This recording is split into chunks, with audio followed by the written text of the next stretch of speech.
Tonight on CFTK-TV News, our MP for Skeena talks disability action, a garbage cleanup that's coming up in Terrace, and the skyrocketing cost of used cars. Northwest BC's only television news team. We are CFTK-TV News. Hello, and thanks for joining us on this Thursday, April 24th, 2025. I'm Jaylene Matthews. We begin with our news local to the Northwest tonight. One crucial aspect of healthcare has gone somewhat overlooked of late. CFTK-TV's Cale Maslin looks into why that might be the case. More than a fair few topics have been talked about quite frequently during this election cycle, with most of them being about money-based topics like the economy, the carbon tax, and the cost of living. Healthcare has been focused on as well, but one part of that subject that hasn't been discussed nearly as much is the problems facing disabled people, and incumbent NDP Skeena-Bulkley Valley MP Taylor Bachrach recently gave his thoughts on that. The reality is that the issues facing people with disabilities haven't been front and center in this election, and they should be. Cost of living is really the overarching issue that so many Canadians are dealing with. And people with disabilities struggle with the cost of living more than other Canadians. Our commitment, and this is a commitment that's in our platform, the NDP's commitment is to double the Canada Disability Benefit. And on a similar note, something else that could end up of being great use to disabled people is Bill C-277, which is looking to institute a proper strategy on how to best help people who suffer from brain injuries, and is also a bill that the NDP is knowledgeable about. That piece of legislation is a private member's bill that was brought forward by my colleague and good friend Alistair McGregor. It's so important. Canada doesn't have a national strategy for brain injuries, and yet there are thousands and thousands of people living with the effects of brain injury. And so it's been supported, this bill has been supported by all of the main advocacy groups. It's got broad support across Canada. And our hope is that it can be pushed forward. It didn't make it through to the final vote in this last parliament, but it's certainly going to be a priority when we come back after this election. Taylor Bachrach also mentioned that his hope is that regardless of who wins the election, they will work with the NDP on getting this bill finalized and finally put that much-needed strategy into place. For CFTK-TV News, I'm Cale Maslin. Next up is a look at a couple of major events being held in Terrace this weekend that are aiming to help keep our planet clean and green. CFTK-TV's Cale Maslin has more. The now over half a century old event of Earth Day was officially celebrated earlier this week, but that doesn't mean that local people in the Northwest looking to make a difference and help clean up the planet can't do so. The City of Terrace allowed people to drop off their yard waste at the Public Works Department on April 22nd, and are letting people do that again in celebration of Earth Day this Saturday from 8:30 a.m. until 4 p.m., but the day after that one is when a more prominent cleaning-related event will be taking place. Well, we're involved with the Earth Day Community Garbathon, and that's happening on Sunday, the 27th. It's from noon to 4, and the muster point or HQ is at George Little Park. The event, which also happens to be entering a milestone year, is being put on by the Greater Terrace Beautification Society, with some help from the likes of Skeena Wild, the Regional District of Kitamets-Dakid, as well as the City of Terrace itself, with the tools needed to officially do the pickup work being provided by the organizers, as they hope to surpass the large amount of trash that they collected last year. And we will have garbage bags and gloves there, as well as some information. There will be a big dumpster there for folks to fill, and there will also be a metal bin as well for metals. It's actually our 40th year this year of celebrating this event. And last year we took over 4 tons of garbage to the landfill, to the transfer station, plus the metal. So it was a huge accomplishment last year. So hoping this year that we'll be able to collect more. The collection area is not contained to George Little Park, as residents can go wherever they please to pick up garbage and then bring it back to the park and then give it to the organizers, with all participants getting a gift certificate relating to one of the event's sponsors and being entered into a draw to potentially win a prize. Volunteers will also be going to clean up the local riverbanks at 9 a.m. that same day, after also meeting at George Little Park, so residents are welcome to join that as well, And more information about the event can be found on the Garbathon 2025 Facebook event page. For CFTK-TV News, I'm Cale Maslin. What was previously being treated as a suspicious death investigation in Dawson Creek is now being treated as a homicide. The victim, 24-year-old Emily Ogden, was reported missing out of Fort St. John on March 29th. Staff Sergeant Chris Clark of the BCRCMP says they would like to know if anyone saw or heard from Emily between the time she was reported missing and the discovery of her body on April 14th. The investigation remains active and ongoing. Anyone with any information is asked to contact the Dawson Creek RCMP.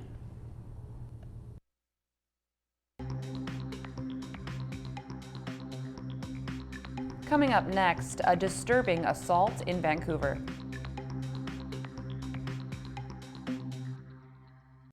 Welcome back. We will choose our next government on Monday. Liberal leader Mark Carney took focus on the campaign trail today, coming under fire from party leaders about not being forthcoming about what happened on the March 28th call with Donald Trump. Carney's now saying that Trump talked about Canada becoming the 51st state during their first bilateral call. Meanwhile, Conservative leader Pierre Poilievre is predicting a gloomy future of more crime and higher inflation under a Liberal government led by Carney. Pollsters and political scientists have been closely watching BC, and ridings that were long safe are now suddenly up for grabs. Based on how BC votes, two party leaders, Jagmeet Singh and Elizabeth May, could be in trouble.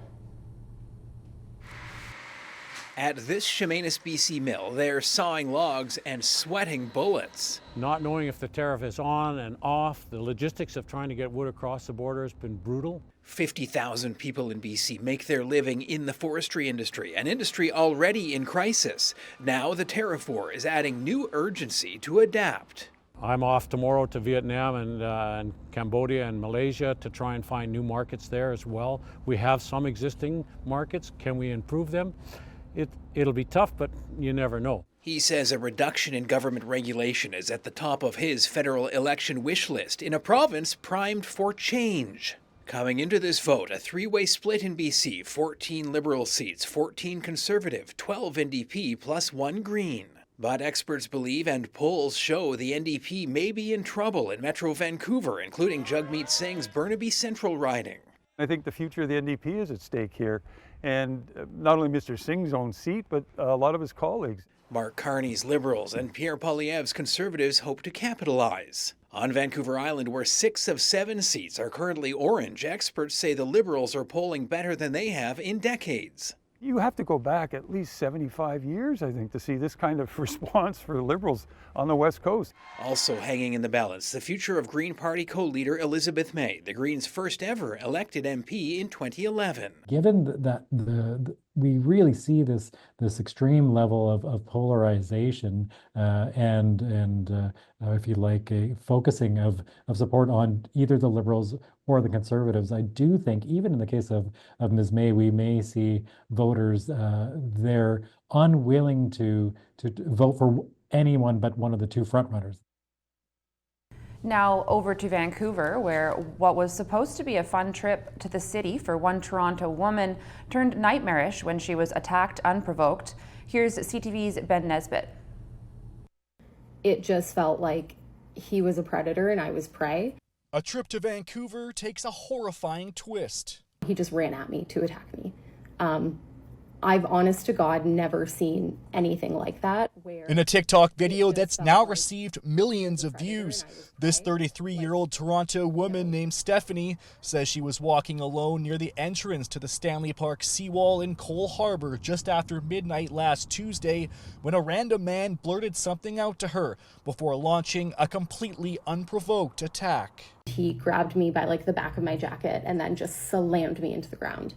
Stephanie says she was able to fight the man off a few times, but he refused to go away. The third time when he grabbed me, that's when he really started wailing specifically on my head. And that was at the point where there was a second where I blacked out completely, my vision just went blank. And I just thought oh my God, I'm gonna die. Stephanie says she continued to fight back, and by chance, a group of plainclothed police officers were nearby and able to arrest the suspect at the scene. Absolutely unsettling. This is unprovoked, completely unprovoked attack on a woman who was walking alone at night in Vancouver, and it was committed by a stranger. Absolutely concerning, and we understand that cases like this strike fear in people. The suspect, Peter Hans Nungu, has been charged with assault causing bodily harm. But it wasn't his first run-in with the law last week. Just a few days earlier in Surrey, he was charged with assaulting a peace officer, but released shortly after. Nungu had been back in custody since the Vancouver arrest, but Wednesday afternoon was granted bail.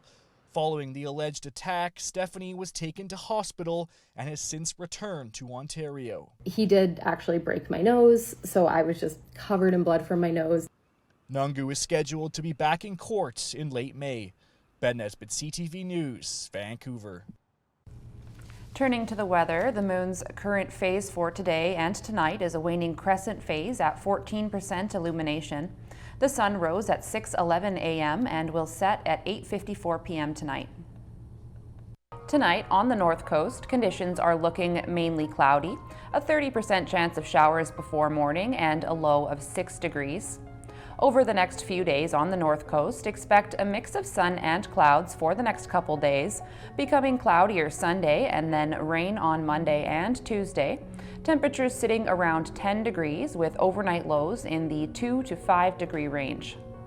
Tonight in the Terrace Kitimat area, it's looking partly cloudy. Expect wind coming from the south at 20 kilometers an hour, gusting to 40, and a low of +4 degrees. Over the next few days in the Terrace Kitimat area, expect a mix of sun and clouds to continue as we get into the weekend.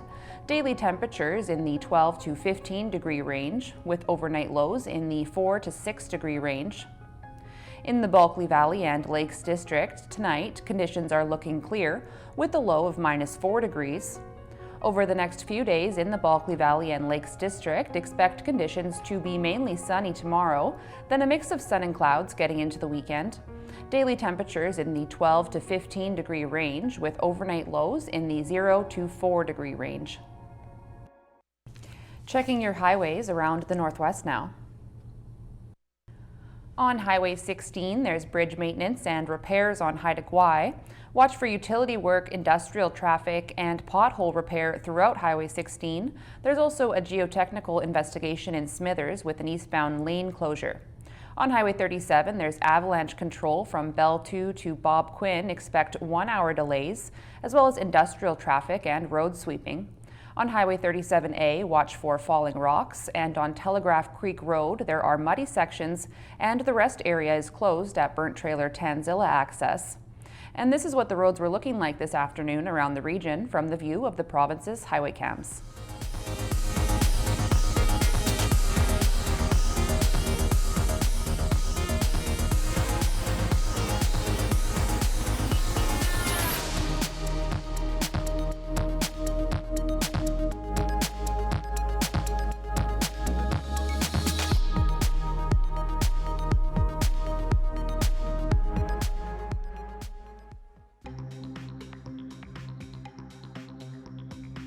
Still to come, the skyrocketing cost of used cars.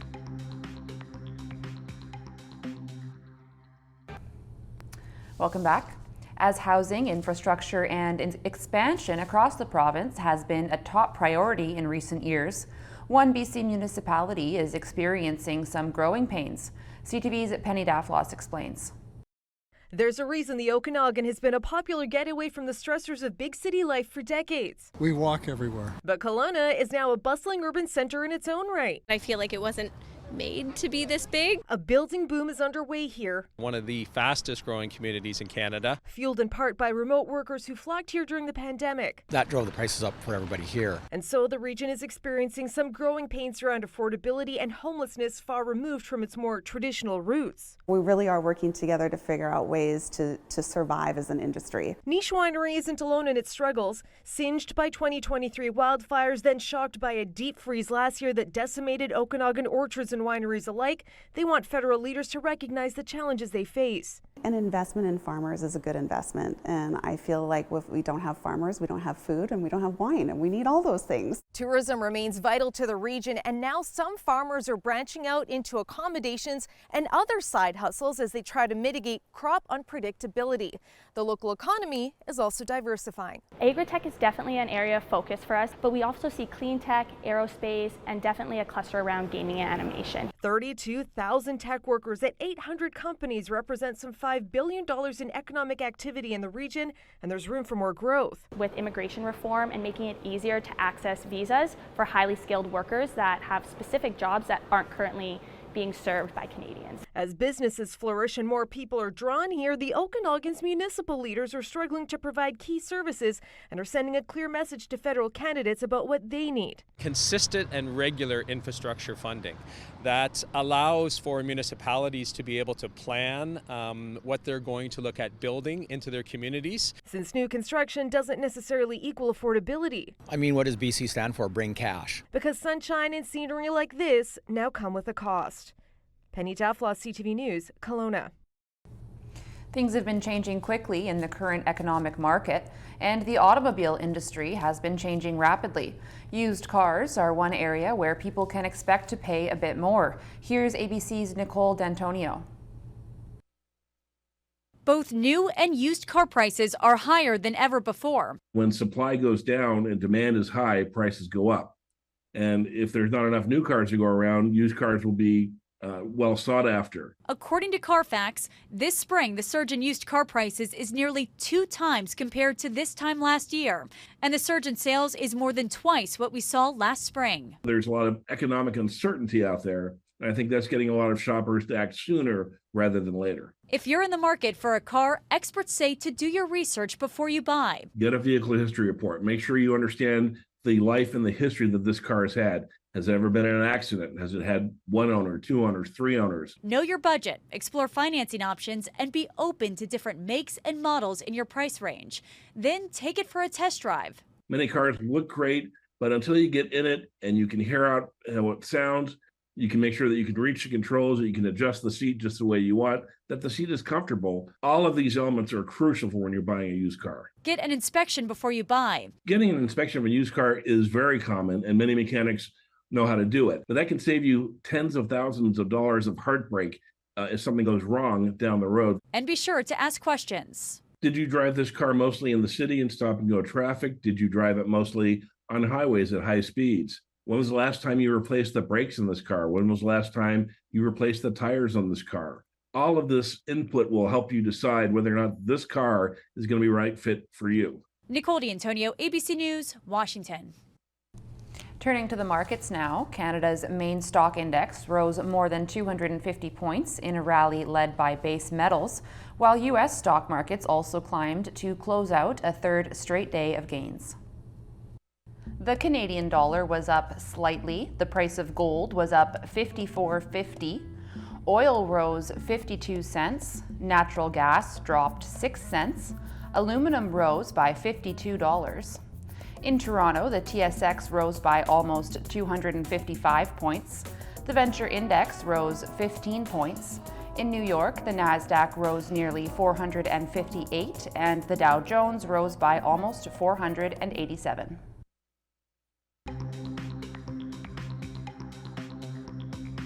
Still ahead, the People's Pilgrimage to pay respects to the Pope. The jury in the sexual assault trial of former World Junior Hockey players is back in a London, Ontario courtroom. The trial of Michael McLeod, Carter Hart, Alex Formanton, Dylan Dubé, and Cal Foote began yesterday, but jurors were dismissed early after the judge said something had come up that needed to be discussed with the lawyers. The trial is expected to last about 8 weeks. Massive crowds have now flocked to Rome to honor Pope Francis and are paying tribute in a public viewing at St. Peter's Basilica. CTV's Genevieve Beauchemin reports. A procession through St. Peter's Square, retracing some of the same route Pope Francis traveled just hours before his passing. Now his final journey from Casa St. Marta to St. Peter's Basilica, accompanied by cardinals and the Swiss Papal Guard. Tens of thousands crowded the square to witness the moment. Among them Brandon Figueroa, a missionary in Bulgaria. I'm very happy to say goodbye or see you later, Pope Francis, because I learned a lot of things from him. Among the first to pay their respects to the Pope, lying in state in this simple wooden coffin near ground level, not on a pedestal, were members of the clergy. I was very emotional because of the great silence in the basilica. It took me closer to him, says Sister Catarina from Brazil. But others too, including some of other faiths, stood in line for more than 5 hours. It's incredible. When you see it in the television, you also don't believe that it's so as it is, and so many people.